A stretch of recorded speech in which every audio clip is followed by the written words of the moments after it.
beat myself to the punch. No, I'm getting boosted. I, I like shots. I mean, like medicinal therapeutic ones. And I believe in vaccines. I mean, when they said, hey, you can get them now. So I signed up. No one's getting them, but I need them. I mean, I'm in an endangered class and I'm going out more, and it's actually has protected me. But now they say that if you've had it a few months, right, it kind of wears off. I last got it in November, actually October, toward the end, right? So 4 or 5 months it starts wearing off. You got to get it again. So I'm going to get my booster again. This will be my second or third. I love boosters. So whatever they want to give me for free, I'm getting. If it keeps me safe and it keeps me alive, it keeps me from getting sick. Now a lot of people saying, "Oh well, Emil, come on, it's worthless. And why are you bothering with it?" Well, because you're not going to die. Yeah, you'll get a cold or whatever. You'll get a severe kind of cold, but you're not going to die. That's a positive. So I'm going to keep the streak alive. I'm going to continue to get it. Hello, welcome to Emil Amok's Takeout, my takes on all things considerable. That's my good news for today. I'm getting boosted. I need I need a boost. I'm gonna do something this weekend. A lot of people, and I'm gonna make sure that even though some of it is outside, some of it is inside, closed quarters. I don't know where anyone's been. Right? That's usually the case when you go out in public. Like I'm going out more into theaters.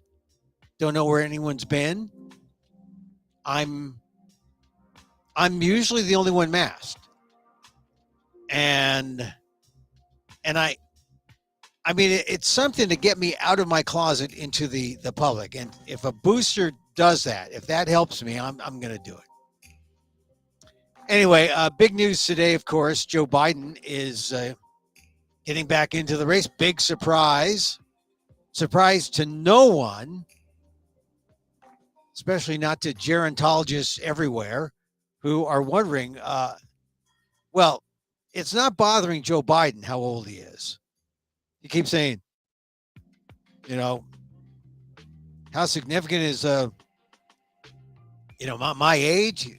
Watch me, he says. I like Joe Biden, and I think the fact that most people are suspicious of his age is not necessarily a good sign. It's not a bad sign, but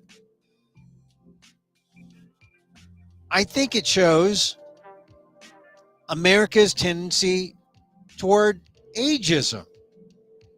And I've been a big anti-ageist guy for a long time because, when you're fighting racism as a young guy, you look at the ideal as one day we're all going to be, fighting this thing. Old age, we'll be on the same page. We're going to be together. We're going to be united. That was my naive thought years ago. I'd say 30 years ago when I was in my 30s. I'd say, oh, yeah, one day, we're all going to be together. We'll see how absurd racism is, how absurd sexism is. And ageism will bring us together. I remember writing that in a column. How ludicrous, huh? Because here, ageism is staring us in the face and we don't say a thing. Some of us even kind of like it, say, well, we ought to have a new generation. And then you have people like the two-faced guy,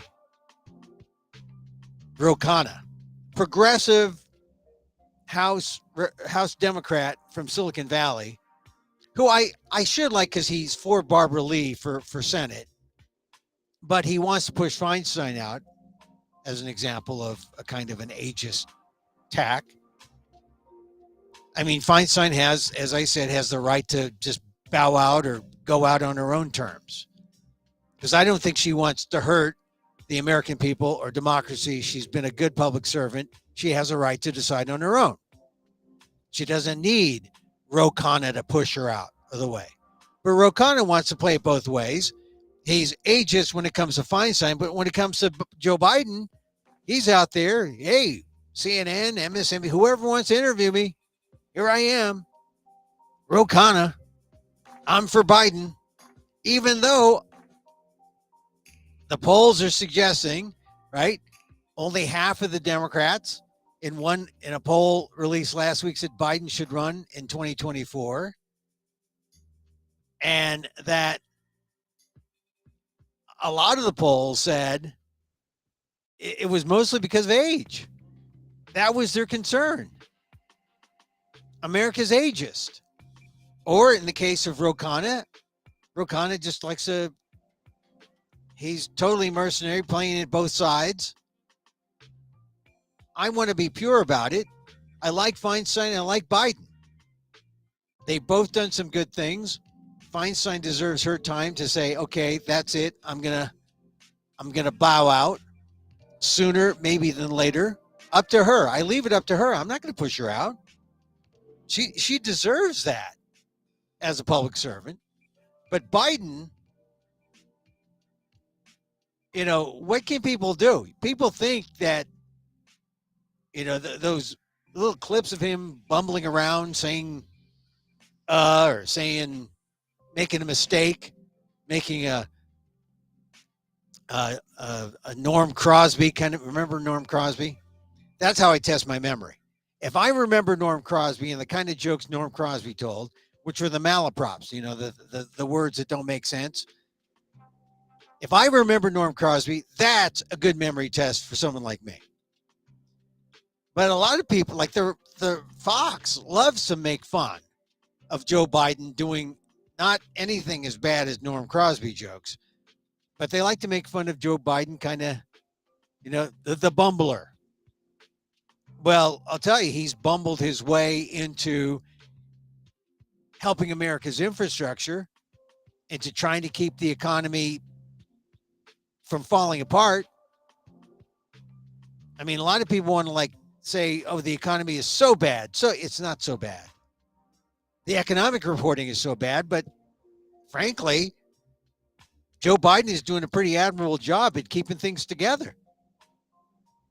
So you look at the things he's done in terms of infrastructure, in terms of where we are now versus where we were under the administration of Mr. 45, aka the president whose last name rhymes with rump. I think that even if you were hard on Biden, you'd have to say, Biden probably deserves,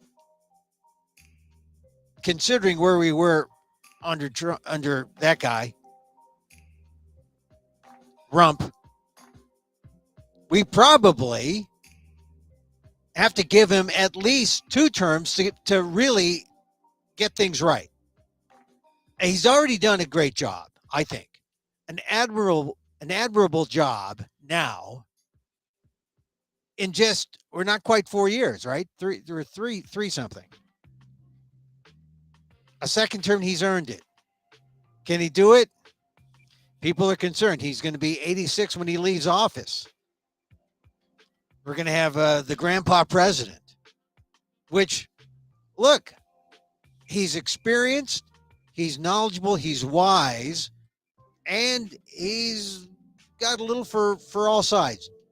Just moderate enough for those who aren't so progressive, just progressive enough for those who are moderate,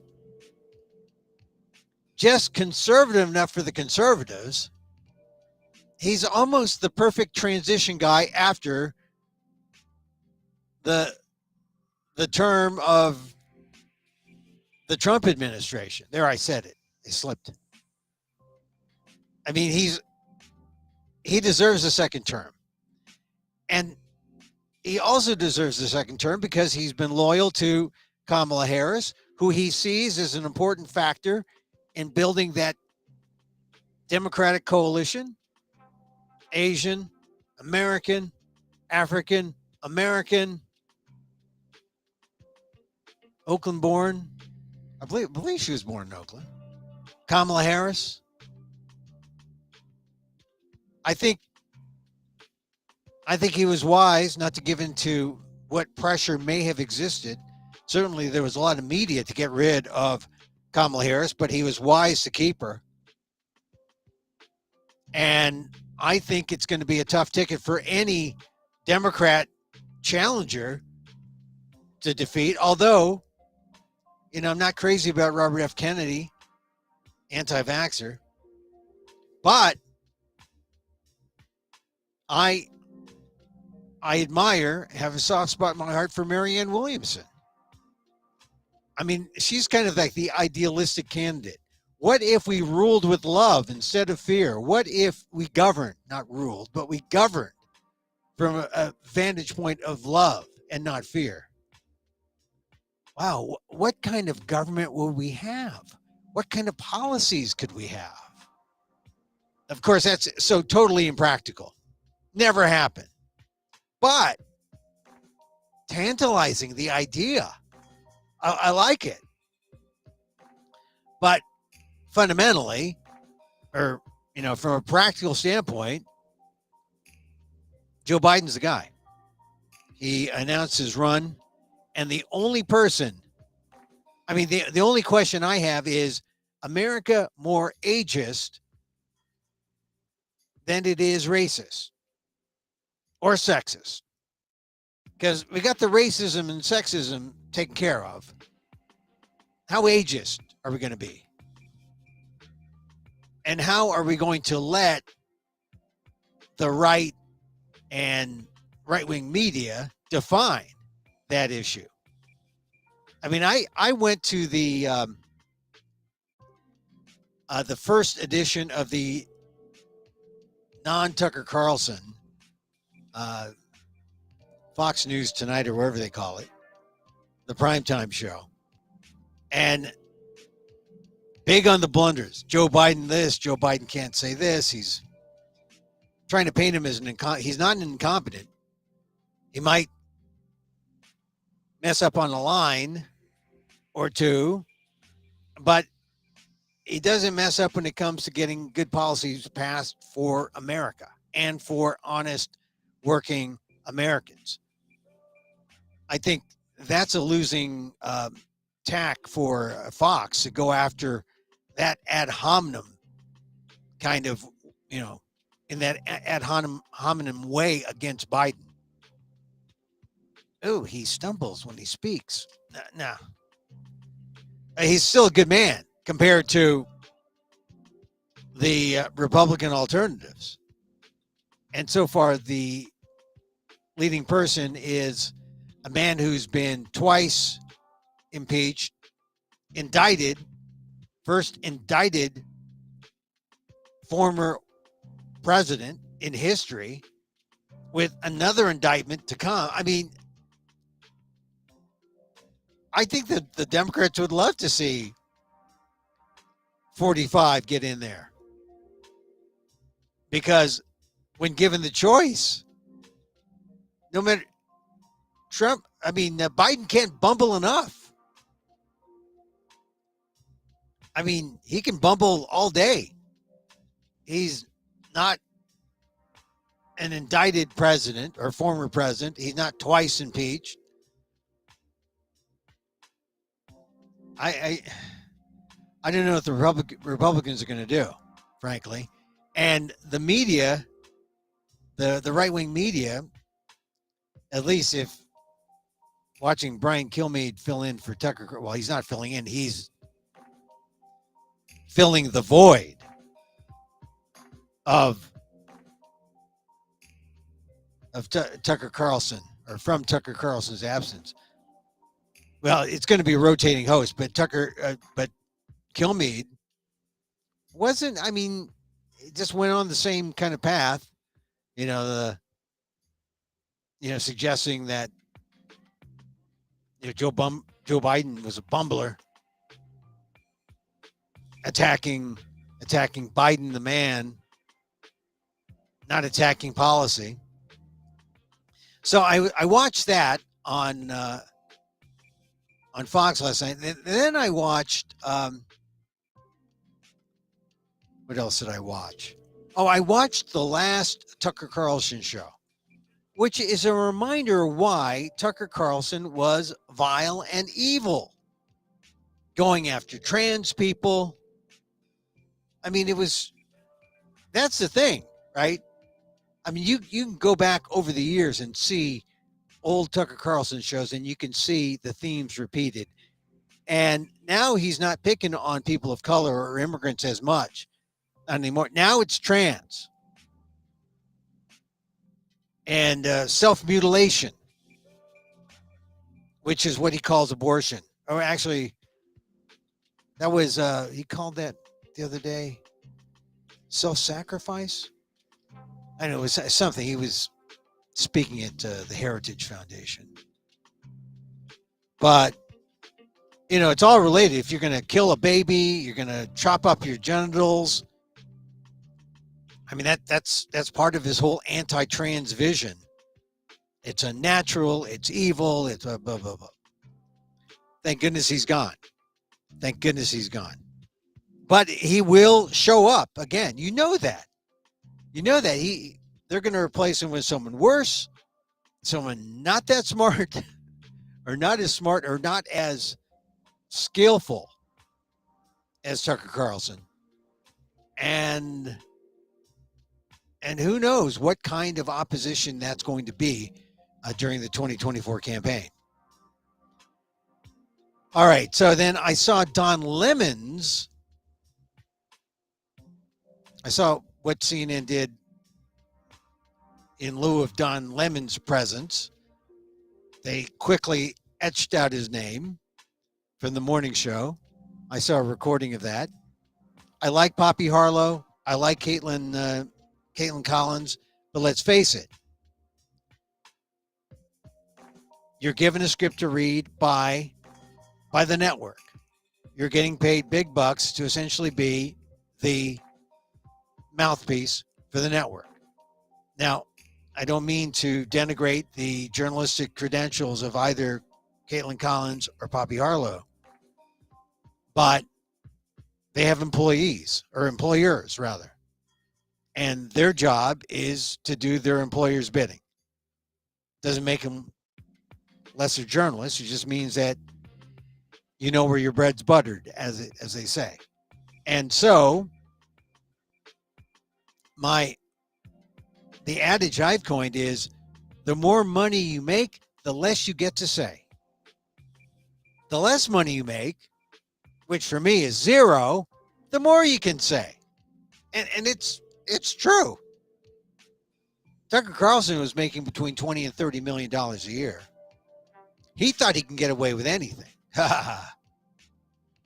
Don Lemon, it's hard to say what it was that sunk Don Lemon. But according to reports, and if you've just followed Don Lemon's career, some people say it was probably that Nikki Haley remark, where he said Nikki Haley was past her prime. She's in her 50s? And all the women at CNN just gave him a stare. Look, not necessary. I don't think Nikki Haley's past her prime, but I think Nikki Haley's past her level of competence. I don't think she can run the kind of campaign to be president, not to win. She's got to be a different kind of animal, which will upset people who followed her, who might like her a little bit.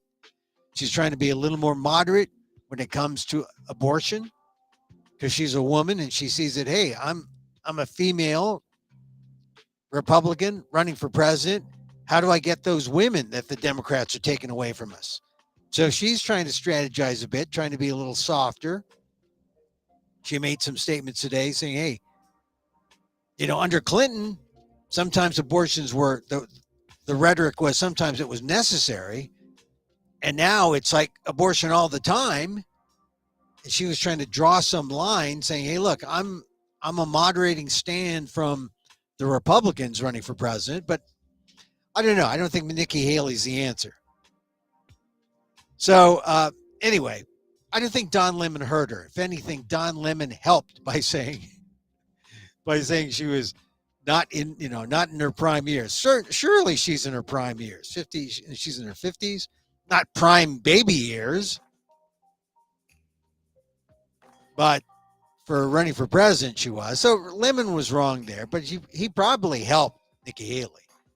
Still, I don't think that was what dinged Don Lemon. Here's what I think dinged Don Lemon. Number one, when something as large and as massive as Tucker Carlson goes down, I think it creates a cloud of smoke that you can do anything you want and no one's going to notice, except a handful of people who like Don Lemon. And right now, it was just a handful of people. Their ratings are terrible. So if you're going to do anything, do it while the cloud of smoke is up and no one's going to bother and see. Of course, some people are going to notice, like on social media. But Don Lemon was sort of racking up those moments where people said, come on, how long do we keep this guy? And I saw an interview last week that he did with Vivek Ramaswamy. And it was cringeworthy. I don't know if it was embarrassing more to Lemon or to Ramaswamy. Ramaswamy was showing what a panderer he was by going to the NRA and talking about how people of color, how blacks fought, how the Civil War was fought so that blacks could have guns, which is a ridiculous, provocative statement on its face. But that's what he said. And to Don Lemon's credit, Don Lemon wouldn't let him get away with that, saying, look, don't be crazy to say that the Civil War was fought so blacks can have guns. How about so blacks can have freedoms? And then Ramaswamy was exposed for stretching to make freedom to like walk free, freedom to be a human being. He was stretching that to include freedoms like the right to bear arms. Amendment number 2, which is a bit of a stretch. They weren't fighting for the right to bear arms or the right to have free speech. They're just the right to be recognized as a human being, as a fellow human being, not as a slave. They didn't have that as an amendment before the Civil War. So it was a little disingenuous for Vivek Ramaswamy to even mention it, but it just proved that he was a panderer. Don Lemon, though, took the bait, got angry. Not too angry, in my opinion, but angry enough so it concerned CNN execs who are wondering, hey, how are we going to get Republicans to show up here on our air if we got this guy who's going to go after them for being the racist that they are? Look, I actually like this form of Don Lemon better than the old, because the old Don Lemon was a pro-Cosby, pull-up-your-pants kind of guy. Actually very conservative. And that got some flack. This was, of course, 8 years ago? So anyway, so Don Lemon's out. Right Wing is reporting that he's applied for a job at Fox. Who knows where this is going to go? But the media has us talking about them. I think it's important because the media plays a big role in how we know about what's going on and about what the issues are. And you have a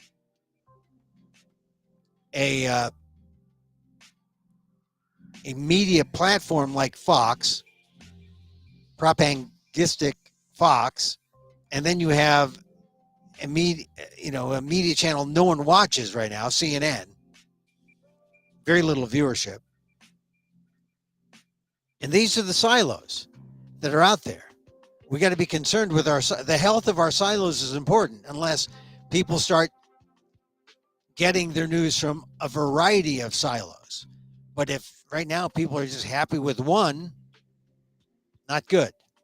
So we got to be concerned about the health of all of them. I mean, I actually have started watching Fox News just to see how they cover the Tucker Carlson thing. I mean, not to any great extent. You know, a little courtesy mention. Hey, Tucker's my friend. We'll be friends for long. You know, that kind of thing. But basically, it exposes the corporate culture that I was handed this to read. I'm going to read it. I'm paid well. I'm paid to read whatever my bosses say. Like I said, the more you make in mainstream media, and I include the cable channels as mainstream, the more you get paid, the less you get to say. Right here, get paid nothing. Say everything you want. All right, that's enough Tucker Lemon talk. Anyway, Vivek Ramaswamy though has the gall to think that he was the reason why Don Lemon was fired. It wasn't because of the South Asian guy getting into a little tiff with Don Lemon. That wasn't it. Like I said, it's the coincidence of the cloud of dust. When Tucker Carlson falls and there's a cloud of dust, that's when you fire your prominent black anchor at CNN and see if anyone notices. And it's probably enough that, or not enough, so they have to worry about anything. 17 years, do the nice kiss off letter. See you later. Don will cheer you in your future endeavors, right? More corporate HR BS. And only important because we rely on them for our news. I include them all the corporates. Why you should also include in your news diet a healthy dose of nonprofits like ProPublica and other outlets. San Francisco Standard. If you live in San Francisco, they're a nice online source. If you're in Texas, the Texas Tribune. Online sources, legitimate, journalistic, verifiable online sources. All right. I want to mention this, the last story of the day, because I'm going to try to keep this short. How many people saw Independent Lens on PBS last night? Man, if you caught Independent Lens, then you saw the Chul Chul Soo Soo Lee documentary, Chul Soo Lee, and I thought it was incredible. It was made by a person I worked with, former colleague. I used to write columns for Korean magazine about, God, hard to believe, about 7, 8 years ago. Julie Ha was my editor. She was a senior editor there. She and Eugene Yee said, we got to do this story that no one knows about, Chul Soo Lee. And I have to admit that even though I worked or did a column for Korean and under K.W. Lee, the legendary Asian American investigative reporter who was there, I did not know the Chul Soo Lee story. The whole of my ignorance about Chul Soo Lee shows how much this documentary is needed. Chul Soo Lee, Korean American immigrant, wrongfully convicted 1973 for the murder of Yip Yi Tak, San Francisco Chinatown gang leader. And he was sentenced to life in prison. And while there, he was sentenced He killed another guy while in a San Joaquin County prison institute, dual vocational center near Tracy. Chul claimed self-defense, but he served 10 years of his sentence for the killing of Yippee Tak, which he was later acquitted for, 8 of those on death row. So it's a complicated case. I mean, just telling you that much, you say, oh, come on, Emil, why do I have to see it? Because he was on death row for a murder he didn't commit. And then he got acquitted for this Yippee Tak murder, Chinatown gang leader. And how they did it shows the kind of racism that existed toward Asian American immigrants, specifically those from Korea. That's why KW Lee, that's why these Korean Americans were so focused on this, because they saw Chul Lee and they saw themselves. KW Lee said, you are lucky or you're unlucky. KW Lee, the investigative journalist, says, I'm lucky. But Chul Lee was not. KW Lee spoke with an accent. Chul Lee hardly knew any, English at all. I mean, they came to America not speaking any English. And then the San Francisco public schools are so bereft of any kind of sensitivity at the time. This is 1965 when I was in the San Francisco school district. And they thought that he was mentally disturbed. They actually diagnosed him as being adolescent schizophrenic, and they committed him. And, that led to other things, suicide attempt, or what appeared to be a suicide. And he said it wasn't. I just wanted to get out of there. He was putting something over his head. He was later, admitted to Napa State Hospital in 66. Then they realized, hey, this guy isn't crazy. He doesn't have mental health. Well, he's got issues stemming from being an immigrant, being put in a situation where no one communicated with him. He couldn't break out of this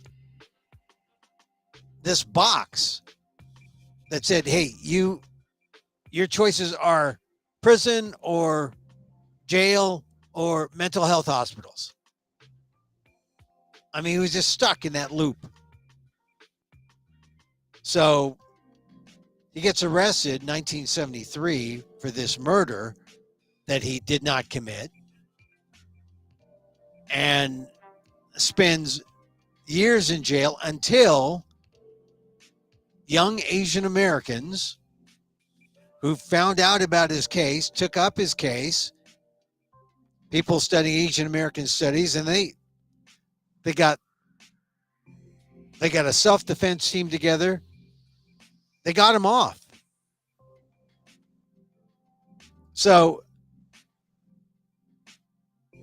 I was just hooked on this documentary. I said, God, how is it that I don't know the Chul Lee story better than more than I do? I'd say better, but really I know a paragraph. I'm no expert on it. I felt guilty. And I think maybe because when I was writing for Corey Am, I wrote about general Asian American issues. I didn't write about, specific Korean issues. And this was a Korean issue. So Chul Lee was in San Francisco's Chinatown. That's where he was part of that gang killing, and they pinned the murder on him. But he was mostly up in Sacramento, or not him, but his support And most people who knew about the case knew it from the reports that KW Lee did in the Sacramento Union. He did this huge investigation, June 1977. It was called the Allison Chinatown murder case because it was KW in his writing said, it's like this Alice in Wonderland kind of thing. Like, what is true? What is real? He also used the Kafka-esque kind of metaphor. Joseph K., the trial, where nothing makes sense. Didn't make sense that Chul Lee would have to face a all-white jury, or they didn't know a Korean from a Chinese, from a Japanese from a Filipino. In fact, why is that significant? Because you go to a lineup and you see 5 or 6 Asian Americans, and you see if the 2 witnesses that the prosecutors had, essentially tourists, who are so far away from the murder, they were at the murder scene, but they were like at a crosswalk away. And they said, oh, the guy was 5'10", had a mustache. Chul Lee's 5'2", no mustache. So their credibility was shot. That's how one of the bases for the overturning or the reversal of that conviction. Anyway, I was just riveted by the piece. It was on Independent Lens. Check it out on your PBS station because there's bound to be a repeat of that. Check your TiVo, check your Roku, whatever, and find that movie because it's interesting. We know about Vincent Chin's case, but not that much. I mean, we know enough about Vincent, but every time you talk about Vincent Chin's case to people and you say, hey, the perps spent no time in jail. Ronald Liebens did not give any money to, it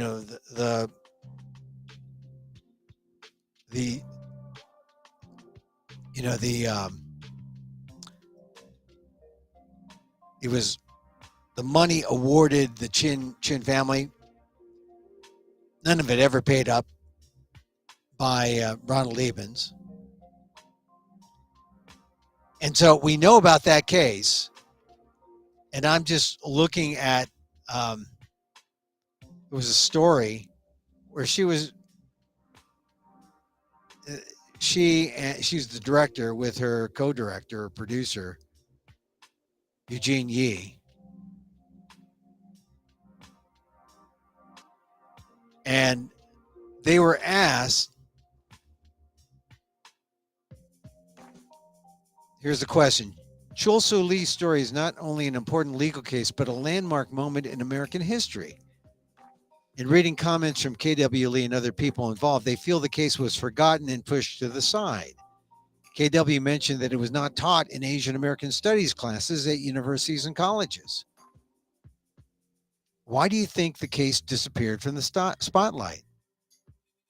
And this is Eugene Yee's answer. He says, well, Chul spoke a bit about this. He wondered whether it was because his case wasn't as clean as other better known cases might be.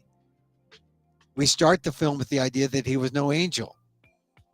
On the outside, he was a kid who grew up by his wits, and he had a record. Once he was released, he struggled with addiction and institutionalization, compounding the trauma he'd already been through. He also had this desperate desire to live up to the hopes of the community. Because, once the community formed a support group and said, yeah, let's get some attorneys, let's get some investigators, let's find out what really happened.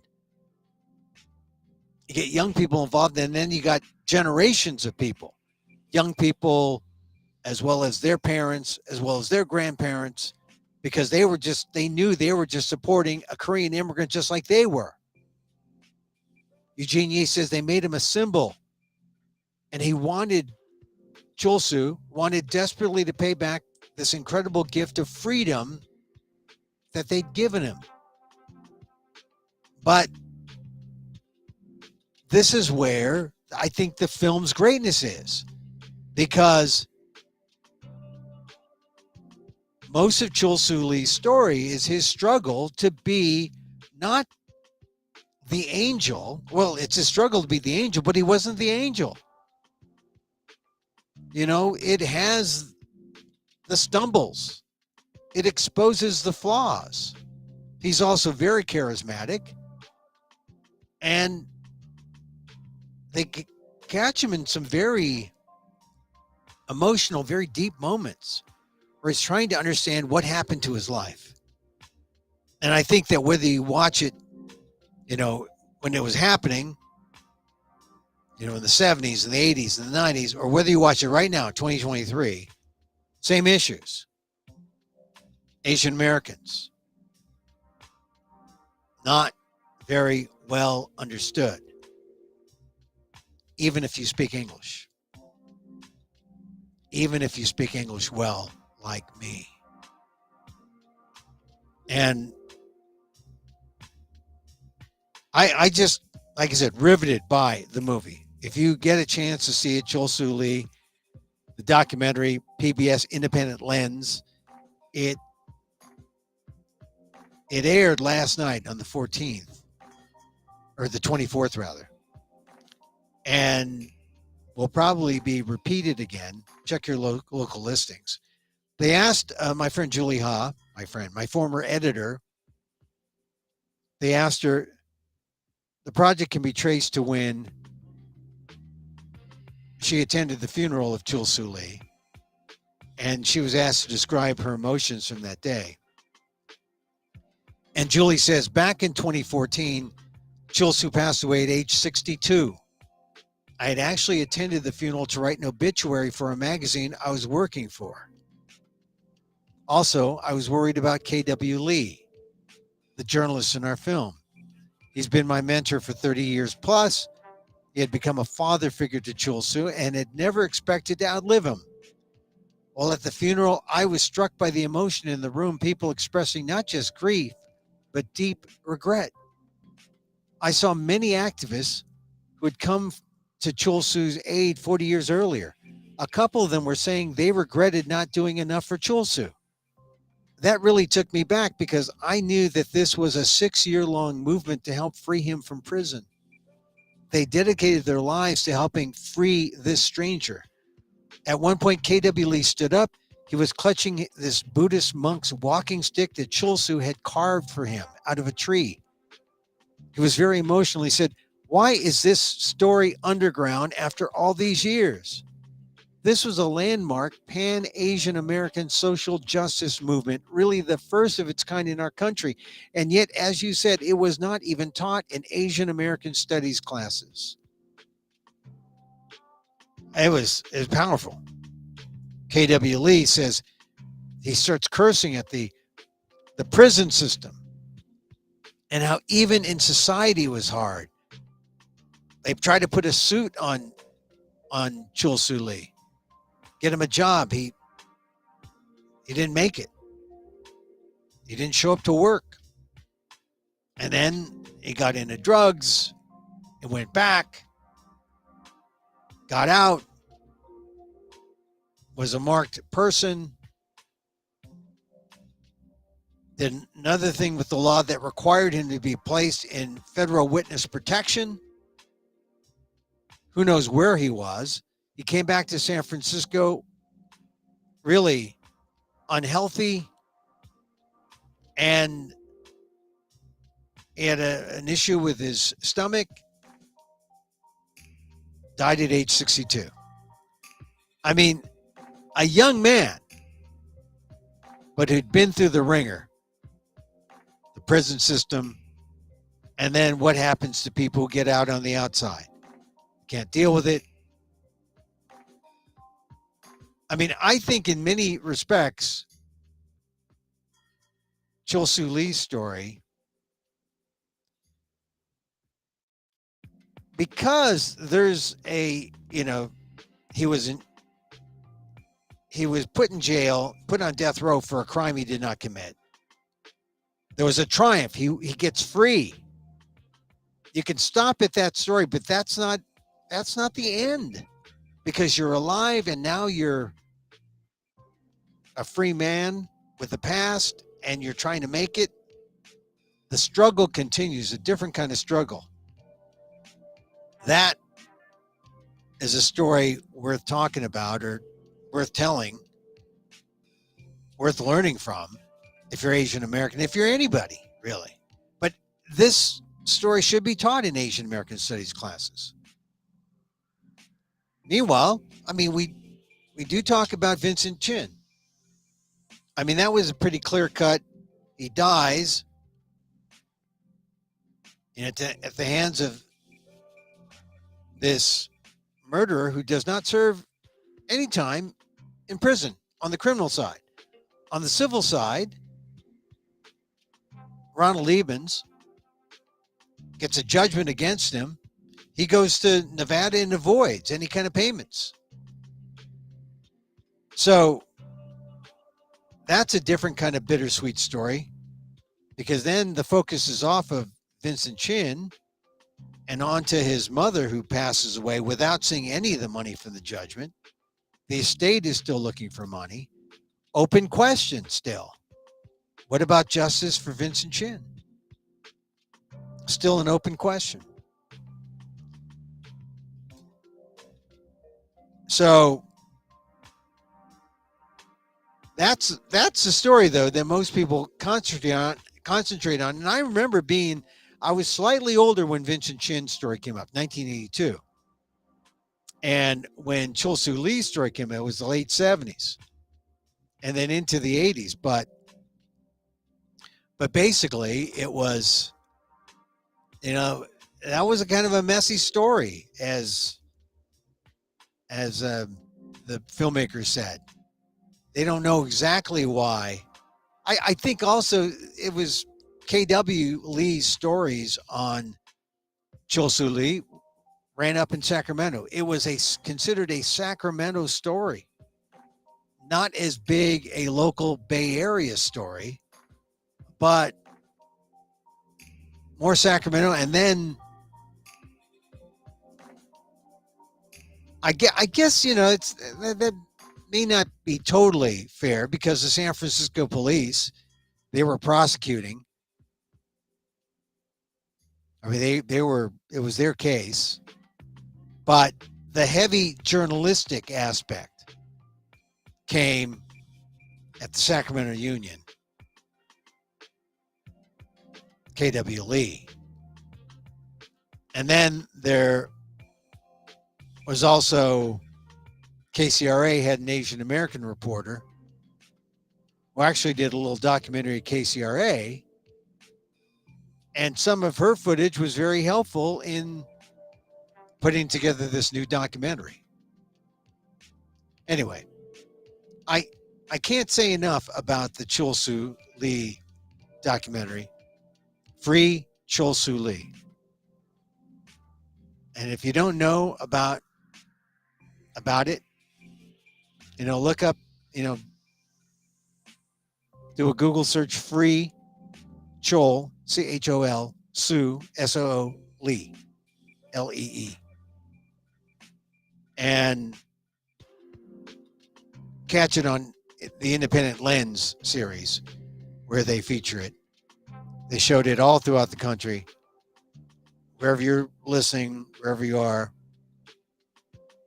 you'll say, how come I didn't know about this? You will say this. I mean, if you're young, you have an excuse, because it wasn't publicized. It wasn't talked about much. But if you're an old Asian American guy like me, you'll say, God, why wasn't I paying attention? I was on the East Coast for the most part in the 70s. Came back and I was doing more general things and I wasn't paying attention. I mean, back in 82, when Vincent Chin's case was going on, people weren't, the idea of Asian America was just building. I mean, they didn't know what an Asian American was. I mean, people have a hard time understanding that in the 70s and in the 80s. The Asian American consciousness really wasn't with us yet. And now we're still struggling. We're still struggling with what is Asian American? What is the Asian American consciousness? And we're diverse. You know, there's not a big story that I've mentioned today that doesn't include some kind of Asian American component. Even the Joe Biden story. You know, Joe Biden running again? Yeah, who's his running mate? Half Asian American? Indian American? Kamala Harris? You know, on the Tucker Lemon story,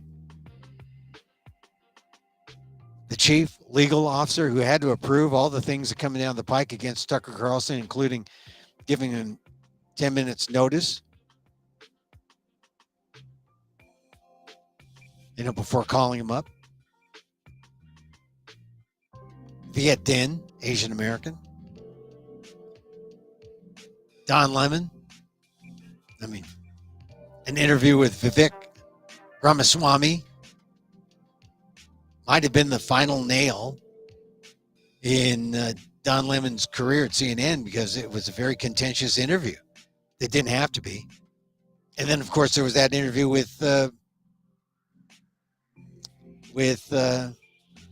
Nikki Haley, another Asian American. So we're in society. We're included, but we need to understand some of these stories like Chul Soo Lee to really understand where we are and how far we have yet to go. Free Chul Soo Lee. Check it out. PBS. I misspell it here on my thing. It should be CHOLSOO. Oh, that's worth a demerit in any journalism class. Get the name right. Anyway, check that out. Chul. All right, I'm gonna correct that. You're gonna see the correction immediately.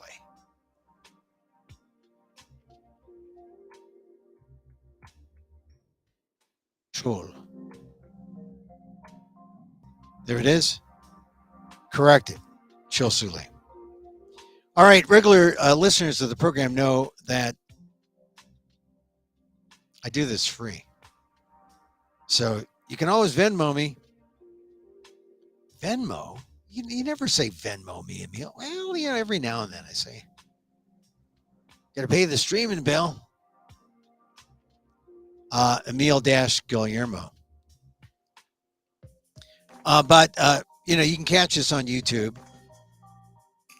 YouTube at Emil Amok 1. On Twitter at Emil Amok, EMILAMOK. Facebook, fb.com/EmilGuillermo.media. And we replay things on amok.com. This is show 509. All right. Regular listeners of the show also know that I like to meditate. I meditate because if you meditate, then things slow down.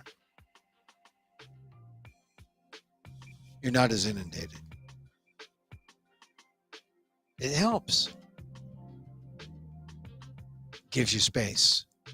But the other thing about meditation is that, boy, you see something like Chul Soo Lee and you see how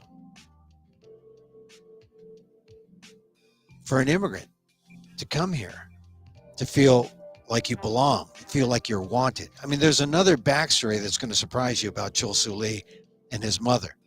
His mother used to beat him. Why? I won't spoil it for you. Learn about it in the documentary. But it's just another sad tragedy about the Chul Soo Lee story. So you see how everything is, you know, the way his way of being is determined by the lousy hand he was dealt. And he lacked self-worth, he lacked self-esteem, and that's why sometimes a little bit of self-love goes a long way. So in meditation, self-love. But not starting with yourself, starting with others. Because when you think of others and send it out, it comes back twofold, threefold. More folds than you care to think about. And so, as I wish for me, I wish for you. May you be safe. May you be happy. May you be healthy. And may you live with ease. Emil Guillermo here. Back tomorrow. Till then.